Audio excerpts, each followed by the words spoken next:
Greetings, everyone. This is Army speaking. I apologize for the blank screen, but I just decided to put my cell phone on my chest so the voice can pick up a little bit better, perhaps. So I guess this is Harmony's crazy storytelling time. It's been a really long time since I've done one of these, or even made a video for that matter. So I always say, get out your popcorn, your a drink, have a fine cigar, sit by the fireplace, and cozy up because this is Harmony's crazy storytelling time. So I decided to tell a story. This is back in 1995. I was hanging out with a couple people, and all of a sudden, I felt something pull something out from behind my neck. I was, leaning forward towards the coffee table, kind of thing. And what was pulled out of me is what I call the map, and it woke me up. It was like a five alarm emergency. I woke up to my true self, my higher self, what I call the 26th dimension. I immediately became aware of like everything all at once, instantaneously. It was like everything I ever knew was just like right there, and I had access to it, which was quite the trip. And I saw some beings that look like what I call them the covenants. They kind of look like ants that are covered up. There was like maybe 8 of them around, then 2 more came up. They're checking out the map, and they had just taken it from me. And they're checking it out, and I kind of regret to say this, but at the time I laughed. And the reason I laughed was because I knew they'd never be able to figure out the full capabilities of the map. They would never, they just, I don't know, it's kind of like a fish could never, hop in a F-22 Raptor and fly around a jet. In other words, so it's just not going to happen. However, it could. I thought it was an eighth. These were eighth dimensional beings, and perhaps I was wrong. That's what I thought at the time, and I thought they could go into the map, and use it basically as a map. It has all the coordinates of everything in all of existence in this. I'll just call it bubble universe. And actually, I think beyond. So it was pretty much a map of everything, is what I recall. And then, well, this next part I'm not really willing to tell. Well, why not? So after that, I just stood up and I walked over. Um, what? No, you have your living room and like a little dining room, but there's no dining room table. It was just an empty area. So I stood up from and this happened in my apartment up in Washington State, and so I walked over and to the would be the dining room, and there's 2 people with me, Dana Williams and William Boyer, I believe were their names, and they literally saw me just kind of like a movie fade out, like turn into a ghost, and slowly fade out, and then vanish. From my perspective, I was standing there, and for them, I saw the same thing. They became less and less solid, and they became more like ghosts, and then all of a sudden, poof, they were gone. So we both saw the same thing. They were gone for me, and believe it or not, I was gone for them. They literally just watched a human being stand up from the couch, walk into the dining room, and vanish. Does that sound insane? Does that sound just crazy? And it blew their minds away. So then what I remember next is the room fades away and they're gone and everything's black, and then I see stars, and I'm at what I call my duty station. And I remembered my job was to be what I call the harmonic frequency in the universe. I just sing this like song, like an A note at the right freak hertz and all that stuff, and it just creates the harmonic frequency all throughout the universe, which perhaps physicists have picked up. They say at the 6th dimension they've detected, and everyone agrees there's this like harmonic frequency, they call it, basically, that comes throughout the 6th dimension, goes all throughout This physical universe permeates everything. But anyway, back to the story. So everything turns black, and I see stars, and I remember being in my duty station, and everything comes crashing in at me. Everything's crashing in on me. All these stars are collapsing into my location. I'm like, oh, this doesn't look good. This looks like a bad thing. Everything's coming at me and crashing in towards me. And I'm like, this doesn't look good. We're going to have a big collision here. So I start, as if I had hands, let's say, because I'm in the higher dimension, and I just visually push out each star one by one by one by one by one.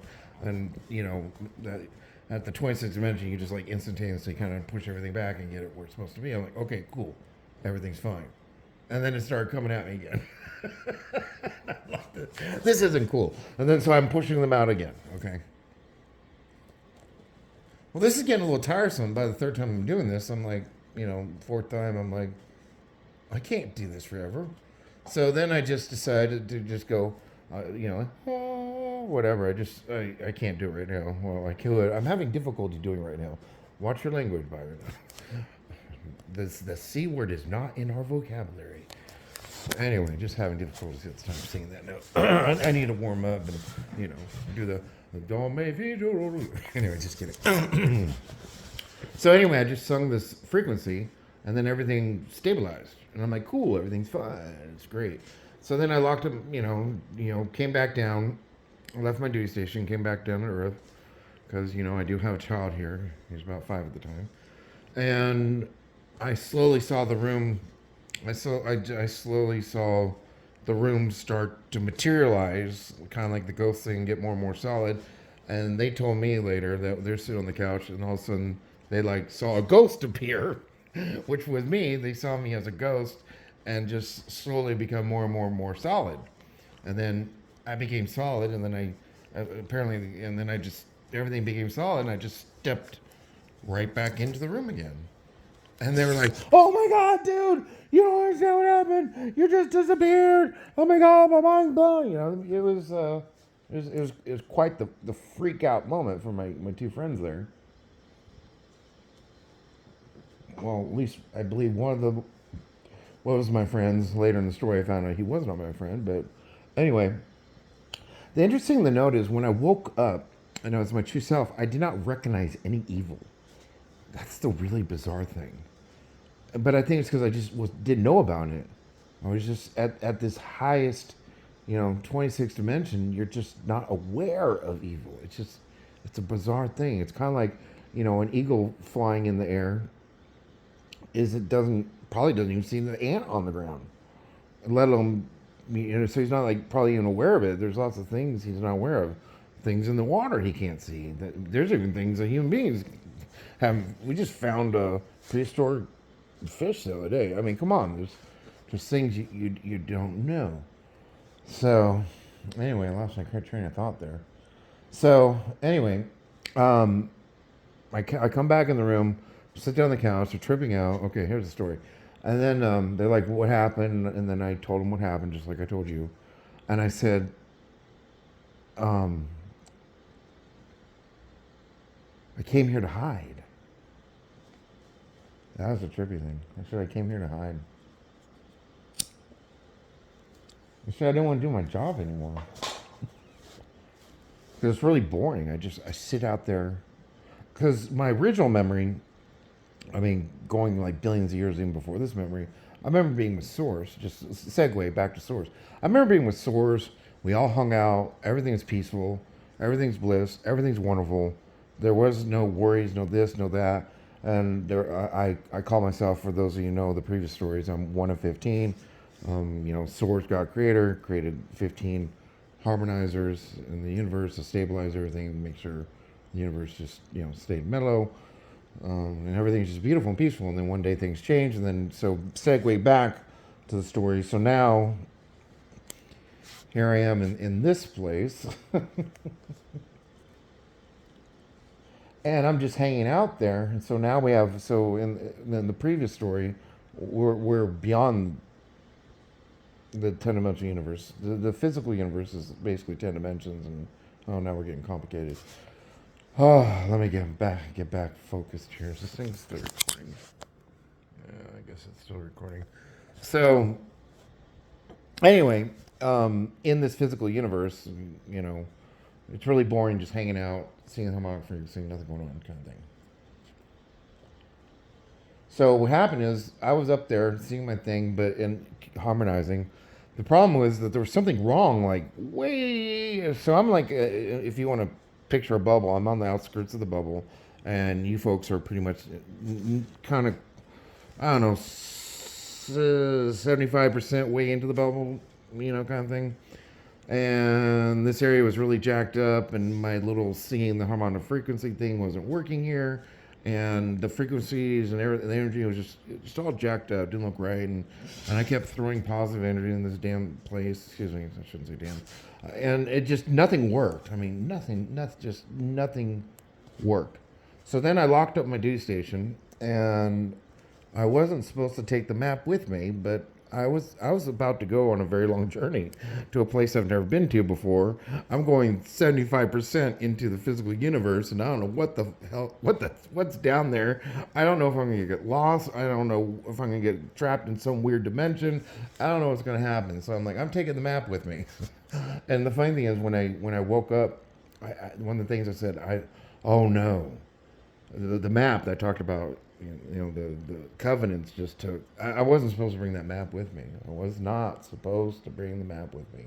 And I said to myself, and I had this deep fear, and I was like, I'm gonna be in so much trouble when they find out, or you know, that I took the map with me. But anyway, I decided to let them keep the map. Because I was going to start educate them, and I did, tell them stories about the universe and how things are, this and that, and they would need the map basically to kind of like to use a spaceship. And as I tell the story, they're supposed to hop in there and then go to that place, and then they could see that it's true, and there's no way a dumb, stupid, you know, third dimensional biological human being could possibly know these things.